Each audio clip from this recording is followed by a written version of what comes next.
आई India पर आ रही इस वक्त उत्तर प्रदेश पुलिस से बड़ी खबर। आपको बता दें कि आरक्षी नागरिक पुलिस की भर्ती जो निरस्त हो गई थी वो फिर से प्रक्रिया चालू हो गई है। ज्यादा जानकारी के लिए फोन लाइन से जुड़ चुके हैं आई इंडिया के सीतापुर संवाददाता प्रियांशु मिश्रा। तो प्रियांशु बताएं, आरक्षी नागरिक पुलिस की भर्तियों की तारीखों का जो ऐलान हुआ है, कब से परीक्षाएं हैं? जी निशांत, आपको बताना चाहेंगे कि जो नागरिक पुलिस आरक्षी भर्ती प्रक्रिया है, इसको लेकर अभ्यर्थियों ने काफी बवाल भी काटा था पेपर लीक होने के मामले में। और इस दौरान आपको बता दें कि जो सत्तारूढ़ भारतीय जनता पार्टी है वो विपक्षी पार्टियों के निशाने पर भी लगातार इस बीच पेपर निरस्त हुए हैं। चाहे हम ये पुलिस आरक्षी भर्ती प्रक्रिया की बात करें या नीट की बात करें, तो इस दौरान सरकार को भी सवालों के घेरे में विपक्षी पार्टियां खड़ी करती रही और आज भी ये मुद्दा जो है बर्निंग इशू है। विपक्ष का नेता इन्हीं मुद्दों को लेकर हमलावर रहता है भारतीय जनता पार्टी पर। तो हम आपको बता दें कि जो उत्तर प्रदेश में आरक्षी नागरिक पुलिस भर्ती प्रक्रिया है 2023, जिसमें 60,244 पदों पर पुलिस भर्ती परीक्षा होनी है, उसकी जो तिथियों का है परीक्षा आयोजन की तिथियों की पुनः घोषणा की गई है। तो जो नागरिक पुलिस आरक्षी भर्ती प्रक्रिया की जो लिखित परीक्षा है वो 23, 24, 25, 30 और 31 5 दिनों में आयोजित की जाएगी। निशांत 2024, चूंकि बीच में इस दौरान गैप इसलिए है क्योंकि एक पत्र जो जारी किया गया है उत्तर प्रदेश शासन द्वारा, उसमें यह कहा गया है कि 23, 24, 25 3 दिन लगातार परीक्षाएं रहेंगी। उसके बाद जन्माष्टमी व अन्य त्योहारों की छुट्टियों को लेकर बीच में 3, 4, 5 दिन का गैप दिया गया है। इसलिए ये जो परीक्षा है वो 23, 24, 25, 30, 31 अगस्त को आयोजित होगी, लिखित परीक्षा। और निशांत, एक अहम जानकारी देंगे कि ये परीक्षा बीती 17-18 फरवरी 2024 को पूरे प्रदेश में आयोजित हुई थी, लेकिन इस परीक्षा में गड़बड़ी होने को लेकर और पेपर लीक होने के चलते जो इसमें परीक्षार्थी बैठे थे वो उन्होंने काफी हंगामा भी किया था कि ये जो परीक्षा है ये शुचितापूर्ण और विश्वसनीय ढंग से नहीं कराई गई है, इसमें पेपर लीक हुए हैं,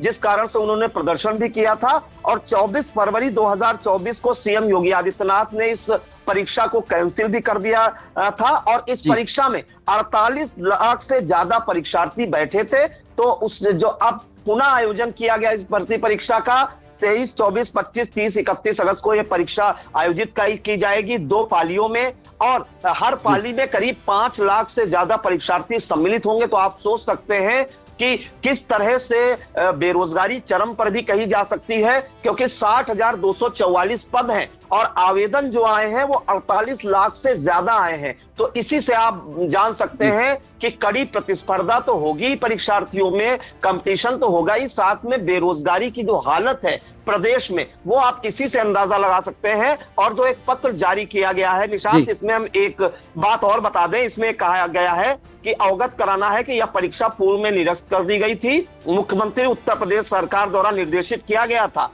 यह परीक्षा निरस्त करने के 6 माह के अंदर शुचिता एवं पारदर्शिता के उच्चतम मानकों को दृष्टिगत रखते हुए पुनः आयोजित कराई जाए। उत्तर प्रदेश सरकार द्वारा इस परीक्षा को एक निश्चित समय सीमा के अंतर्गत शुचितापूर्ण एवं पारदर्शी तरीके से उच्चतम मानकों के अनुसार आयोजित करने की प्रतिबद्धता के क्रम में यह कार्यक्रम घोषित किया गया है। और इसमें जो महत्वपूर्ण बिंदु हैं निशांत, वो भी हम आपको बता दें कि प्रियांशु एक चीज जानना चाहेंगे कि जिस तरह से आपने कहा कि 6 महीने के अंदर ये प्रक्रिया जो है परीक्षा की फिर से होनी सूचिता कराया था उत्तर प्रदेश के मुख्यमंत्री योगी आदित्यनाथ ने, और वैसे ही ये हो रहा है। लेकिन एक चीज बताएं प्रियांशु, जो नकलची थे, जैसे नकल माफिया थे जिन्होंने नकल कराई थी, जो ये कहीं पेपर लीक की बात सामने आई थी जिसके चलते पुलिस की जो ये भर्ती परीक्षा थी ये निरस्त हो गई थी, ऐसे में अब सरकार क्या इनके ऊपर कड़ा कदम उठाएगी अगर ऐसे नकल माफिया पकड़े जाते हैं? इसके लिए जब ये नीट का पेपर लीक का मामला सामने आया और नीट के पेपर में गड़बड़ी हुई तो सरकार ने कई तरह के ठोस कदम उठाए हैं। उसमें OMR शीट से लेकर परीक्षा केंद्र से लेकर कई महत्वपूर्ण बिंदु भी उठाए थे, जिसको आई इंडिया ने प्रमुखता से प्रसारित भी किया था। इसके लिए भी 2 बिंदु दिए गए हैं कि इस एक अधिनियम बनाया गया है, उत्तर प्रदेश सार्वजनिक परीक्षा अनुचित साधनों का निवारण अध्यादेश 2024। इसमें ये 2 पॉइंट मेंशन किए गए हैं कि परीक्षा को बिल्कुल फेयर और शुचितापूर्ण ढंग से संपन्न कराई जाए। तो इसके लिए कहा है कि इस अधिनियम के अंतर्गत परीक्षा में अनुचित साधनों का प्रयोग करना, नकल करना या नकल कराना, प्रश्न पत्र का प्रतिरूपण करना या प्रकट करने का षड्यंत्र रचना आदि कृत्य अपराध की श्रेणी में आते हैं, जो इस अधिनियम के अंतर्गत दंडनीय है। और ये जो अधिनियम बनाया गया था, ये 1 जुलाई 2024 को अधिसूचित किया गया था। और दूसरा पॉइंट एक ये है कि ऐसे प्रकरणों में 1 करोड़ तक का जुर्माना और आजीवन कारावास तक की सजा दोनों ही हो सकती है। तो ये जो परीक्षा है निशांत, ये बिल्कुल भी जो शुचितापूर्ण ढंग से और इसमें किसी भी प्रकार की गड़बड़ी ना हो, इसके लिए सरकार ने पूरी तैयारी कर रखी है। और अगर इस बार कोई पकड़ा गया नकल करते हुए या कराते हुए या कोई गड़बड़ी हुई, तो आप देख सकते हैं कितना कड़ा प्राविधान बनाया गया है। इसके अनुसार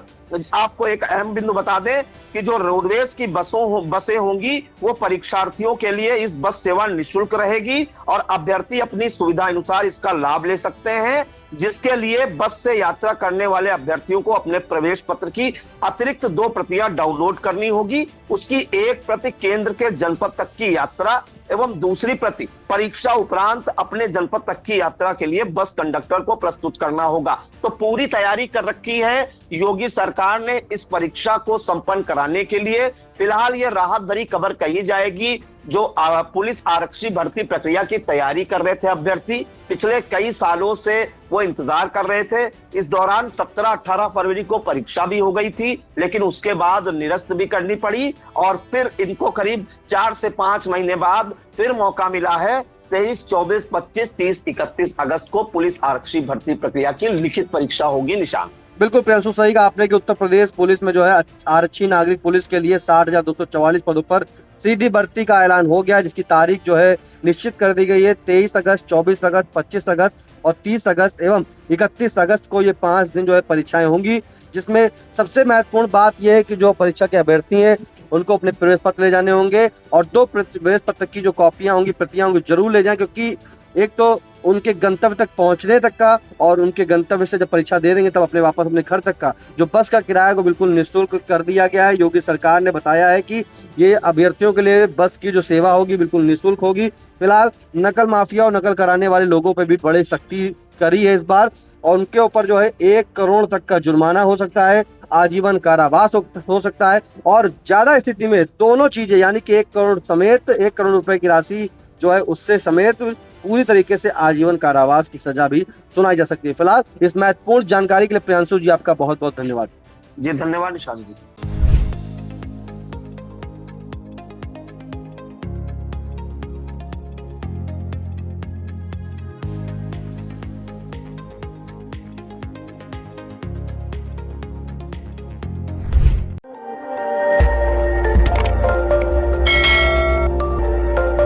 खबर आपकी, नजर हमारी।